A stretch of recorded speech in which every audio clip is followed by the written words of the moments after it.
माय news 28 मराठीमध्ये आपले स्वागत आहे। आजच्या मोठ्या बातम्यांबद्दल बोलूया। डहाणू तालुक्यातील बोर्डीत कावड यात्रेतील शिवभक्तांची ग्रामपंचायत कडून सेवा।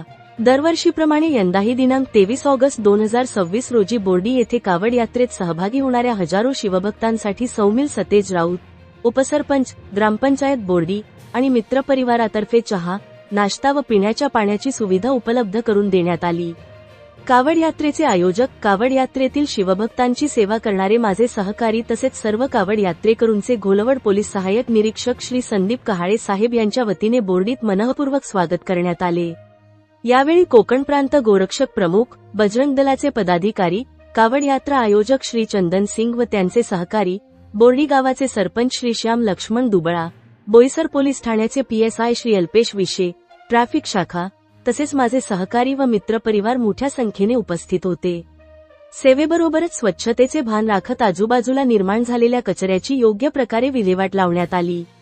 दरवर्षी हजारो शिवभक्त बोईसर पासून गुजरातच्या दिशेने कावड यात्रेत सहभागी होतात। या शिवभक्तांच्या सेवेसाठी दरवर्षीप्रमाणे यंदाही चहापान, नाश्ता व पिण्याच्या पाण्याची व्यवस्था करण्याचा आनंद लाभला।